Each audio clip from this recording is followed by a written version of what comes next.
आपका स्वागत है द रणबीर शो क्लिप्स में। बस देखते रहो और सीखते रहो। मुझे ऐसा क्यों लग रहा है कि आपने भी कुछ ऑकल्ट चीजें एक्सपीरियंस की है? वहाँ एक्सपीरियंस किए हैं। एक बार मैं पहाड़ों में चले जाता था, गिर जाता था। 3 रातें पड़ा हुआ हूँ, पता नहीं। हाँ? हाँ, ये कब हुआ? ये जब मैं कोई 35 साल का था तो उधर हिमालयस में निकल गया था। कहाँ? मैं गया था उस वक्त, अकेला निकल गया था। चलो, अब बताना पड़ेगा। हाँ सर बताइए, यही होता है पॉडकास्ट। नहीं तो फिर 30 साल का था और किसी लड़की से इश्क हो गया। तो वो कहीं हिमालयस में दूर में कहीं निकल गई थी, तो मैंने कहा यार मैं भी निकल जाता हूँ। वो तो किसी होटल में रहती थी।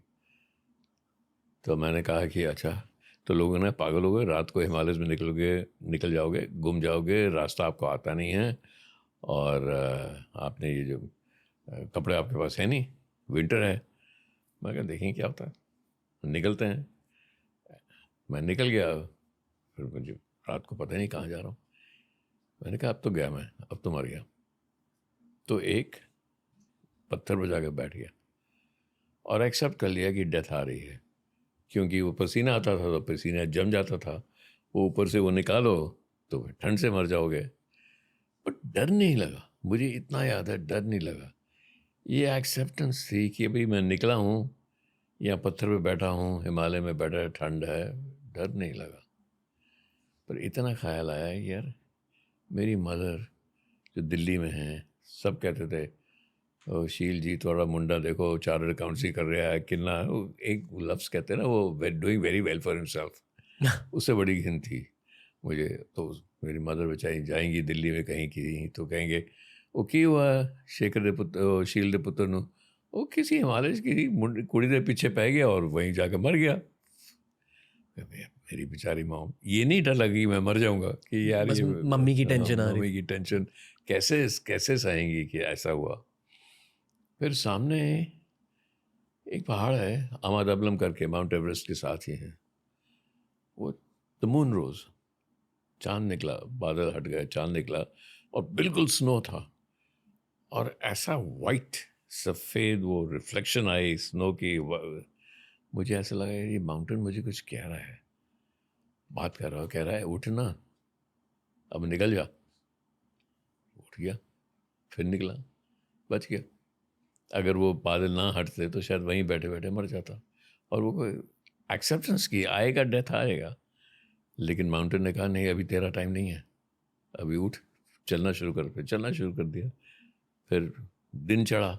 दिन चढ़ा तो एक वो याक के साथ एक छोटा बच्चा आ रहा था। मैंने कहा यार यहाँ साथ में कोई गांव है क्या, वैसे देखता है मुझे ये पागल आदमी है। हाँ इधर है गांव, तो उस गांव चले गया, बच गया। तो ऐसे करता रहता था मैं। लेकिन वो अगर मैं बताऊं तो बहुत पता नहीं समझा पाऊँ कि अगर मेरी एक इंडिविजुअलिटी है कि ये जो मैं कर रहा हूँ मेरी मर्जी है, लेकिन टाइम की भी मर्जी है। अगर मौत आनी तब मुझे समझ आए तो मौत की भी मर्जी है। कितनी मर्जियाँ आती हैं। मौत की मर्जी है कि इसको, ये इसका टाइम आ गया है। वक्त की मर्जी है कि इसका टाइम आ गया है। मेरी मर्जी है कि मैं जीऊँ। कितनी मर्जियाँ आती हैं, कौन सी मर्जी ज़्यादा इम्पोर्टेंट है? एक्चुअली सब मिलजुल के आती हैं। तो तब समझ आती है कि हम इसीलिए जो है वो है, किसकी मर्जी है, कैसे, कितनी हज़ारों मर्जियाँ होती हैं, है कि नहीं? तो जो है इसलिए है, नहीं तो हम वो सब कहते हैं ना मैंने ये किया, मैंने वो किया। फिल्म लोग कहते हैं अरे शेखर कपूर ने मिस्टर इंडिया बनाई, मैं कहता तो बन गई। वो मिस्टर इंडिया की अपनी मर्जी थी या श्रीदेवी की मर्जी थी? अरे वो अमेरिका चले, हॉलीवुड में केट ब्लांचेट को वो ढूंढ लिया, केट ब्लांचेट के साथ फिल्म बना ली। अरे शायद वो केट ब्लांचेट की डेस्टिनी थी, वो फिल्म की मर्जी थी। किसकी थी, क्यों थी? मैंने थोड़ी बनाई कुछ, ना मैंने कुछ किया, सब हो जाता है। लेकिन इतना है कि जो चीज़ आप करो, जो चीज़ आप करो पूरे पैशन, पैशन के साथ। पैशन सबसे बड़ी चीज़ है, मौत से बड़ी चीज़ पैशन है। पैशन के साथ करो और बस बाकी सब हो जाता है या नहीं होता। लेकिन जैसे आपने कदम उठाया पैशन के साथ उठाओ, जैसे आपने कदम रखा ये सिर्फ कदम उठाओ, कदम रखना है, पैशन के साथ कदम उठाओ, पैशन के साथ कदम रखो।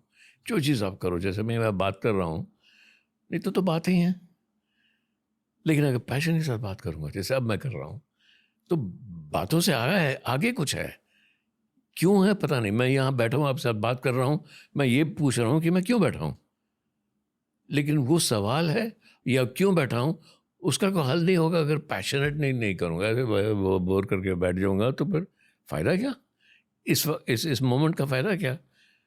तो इसको क्या दरवाजे खुल रहे हैं, मैं आपसे आज मिल रहा हूँ, ऐसे ही हो गया, क्या कोई दरवाज़ा खुल रहा है, क्या कुछ हो रहा है, देखते हैं ना, देखते हैं आगे क्या जाता है। 15 साल के बाद आप देखेंगे यार वो एक दिन शेखर कपूर आया था, वो उससे ये हुआ, उससे ये हुआ।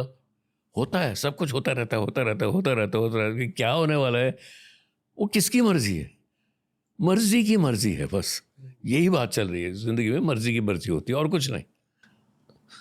आप जो भी कह रहे हो, आपने जो भी अब तक कहा, आप हमेशा एक यूनिवर्सल कॉन्शियसनेस तक बॉयल डाउन करते हो चीज़ों को। हाँ, 2 सवाल है। पहला सवाल यूनिवर्सल कॉन्शियसनेस के बारे में, पर एक्चुअली पहले मैं दूसरा सवाल पूछना चाहूँगा, उस लड़की का क्या हुआ? सॉरी यार, आपका पॉडकास्ट का फ्लो तोड़ दिया, पर मैं बस ये कहना चाहता हूँ, firstly thank you for supporting us through out the years. Secondly, हमने एक नया इनिशिएटिव स्टार्ट किया जिसका नाम है बियर बाइसेप्स स्किल हाउस। इसकी इंटेंशन ये है कि भारत की अपस्किलिंग जर्नी में हम अपना थोड़ा सा योगदान दे दें। हम लेकर आए आपके लिए कमर्शियल एडिटिंग का कोर्स, क्योंकि ये है बियर बाइसेप्स टीम का कोर स्किल सेट। बहुत सारे अपस्किलिंग कोर्सेज आ रहे हैं, तो at least check out Beer Biceps Skill House, follow our YouTube channel, follow our Instagram page. But for now, enjoy this episode of TRS. वो लड़की ने किसी से शादी कर ली, उसके अपने बच्चे हैं। Okay. वो तो शायद इसलिए कि मुझे मौत के पास ले जाने के लिए उससे रिलेशनशिप हुआ था, क्या मालूम, बस वही था उसका पर्पस। ऐसा भी हो सकता है, पर्पस हज़ारों होंगे, पर उस वक्त, अब तो उसकी शादी हो गई, वो तो बुलबुला गई, उसको पता ही नहीं मैं आया था ढूंढने, उसको आज तक नहीं मालूम उसको। बात करी आपने उनसे? हाँ, बात तो करी, हाँ, बाद में बताया मैंने, बहुत साल बाद। वो कहती है मुझे, अरे मुझे नहीं मालूम था तो इतना रोमांटिक आदमी है। तब तो बच्चे हो गए, शादी हो गई, लेकिन उसका पर्पस क्या था, उसको ढूंढने का पर्पस, उसको ढूंढना था या वो पहाड़ कह रहा था मेरे पास आओ, मुझे आपको कुछ सिखाना है। दोस्तों, ऐसे ही बहुत सारे क्लिप्स अपलोड किए हैं इस चैनल पर। चैनल को एक्सप्लोर करो, देखते जाओ और सीखते जाओ।